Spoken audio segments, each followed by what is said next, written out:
Okay, this was on last year's test. Um, and now when they did the course revision or the test revision, 1, 2, and 3 are very long questions, 23 minutes apiece, a whole bunch of parts. 4, 5, 6, and 7, and they're 10 points apiece. 23 minutes, 10 points apiece. These are 7 points apiece, and there's not very many parts. Um, and I really like these problems. At high temperatures, the compound C4H6 reacts according to the equation above. So two C4H6 molecules connect and to make one C8H12 molecule. The rate of reaction was studied at 625 in a rigid reaction vessel. Two different trials, each with a different starting concentration, were carried out. The data were plotted in 3 different ways as shown below. Okay, I actually put it on the next slide. Okay, maybe this is a little, no, it's all right. Okay, when you plot the concentration of C4H6 versus time, it is not linear, it's curved. I need you to see that. When you plot the ln of C4H6 on the y-axis and time on the x-axis, it's still not linear, it's curved. And this is where life gets interesting. When you do the reciprocal versus time, it appears to me as if these graphs are linear. I'm just going to look here. Here's kinetics. This is first order. This is second order. Zero order is when you just take the ln's off. Um, Again, this is negative. This is positive. The reason for that difference is um, when you take the reciprocal of a number, so 7 is bigger than 5, but 1/7 is less than 1/5. And so we have this opposite sign here. Okay, so that's going to come up later. So let's go back to the question. First question. For trial 1, calculate the pressure in atmospheres in the vessel at 625. Assume that initially all gas present is C4H6. So here's the deal. This is gas. This is the gas law. We go to this slide, and even though it's not linear, because that's coming up later, you can see that for trial 1, the initial concentration was 0.020 molar. Okay, so you could grab the initial concentration off here, except that wouldn't be the initial concentration. That'd be the natural log of the initial concentration. And you could get it off here, but again, it would not be the concentration. It would be the reciprocal of the concentration, and you'd have to do some algebra to finish it. So just the first thing when we go here, I would say that that the first thing you know is that the molarity, sorry, m with feet is always molar mass. This is what I know from the chart. The molarity is 0.020 moles per liter, and that's coming off the graph. And so then, so PV equals nRT. And so, but then if we want to solve this for P, we divide both sides by V. But interesting, moles, this is the symbol for moles. This is the symbol for the volume. And if you have moles per liter, you could also write this equation this way, because molarity is defined as moles over the volume in liters. And so what happens here then is, what is the pressure? What is the pressure? We're going to use this equation. The molarity times R times T. The molarity is 0.020 moles per liter.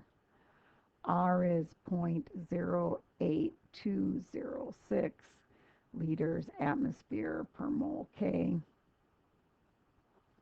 And the temperature is right up there. It's 625 K. And scrolling down, let me just do this. Liters cancels with liters, and moles cancels with mole, and K cancels with K. And as I always say, I get a sense of like I'm doing it right if you're solving for pressure and every unit is canceled except pressure. And so then when I put this in my calculator, keeping in mind that this has 2 sig figs and this has 4 and this has 3, my calculator said that this would be 1.0 atmospheres. I actually wrote down 1.03 the first time, and then when I went to the scoring guidelines, I realized I had too many sig figs. Okay, use the data plot and the graphs to determine what order it is. So again, I've kind of just explained that. Remember when we did the lab, one of the 16 required labs is that crystal violet lab. The graph that's linear tells you the order, and the graph that's linear is 1 over the concentration versus time. And if I go over here, 0 order is not on here. This is first order, this is second order. So because this, when this is on the y-axis and this is and time is on the x-axis, it's linear.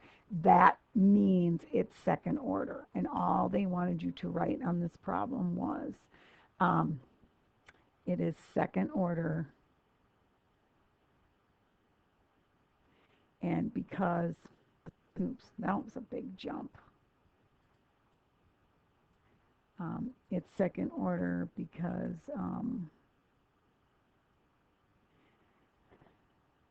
a graph of the concentration of one, the reciprocal of the concentration versus time is linear.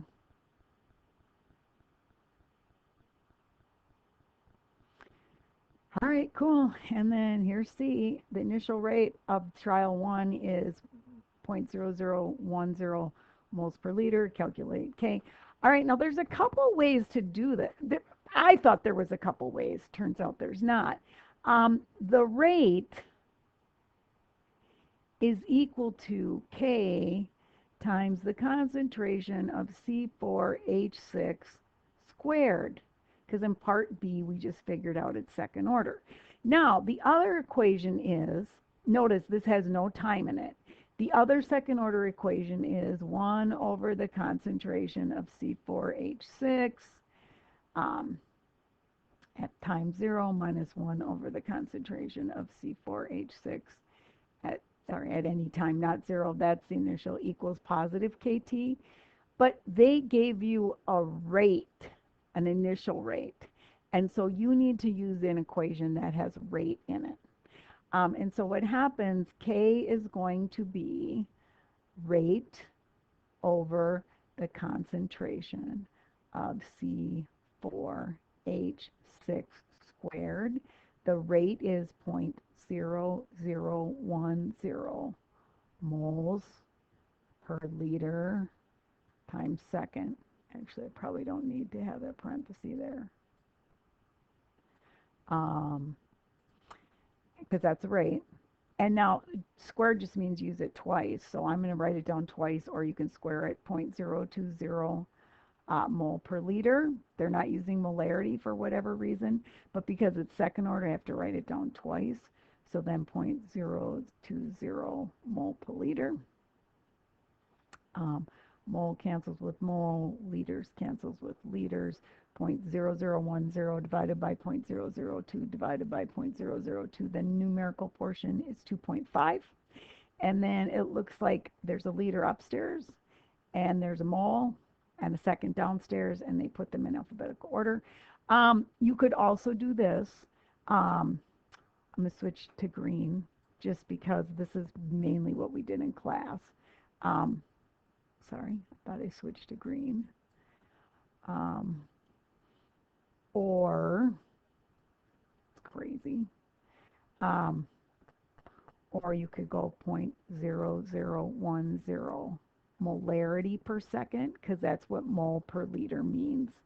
And then over 0.020 molar. So instead of mole per liter, mole per liter is molarity, liter per mole is molar. But if you do that, this cancels this, and so you would end up with 2.5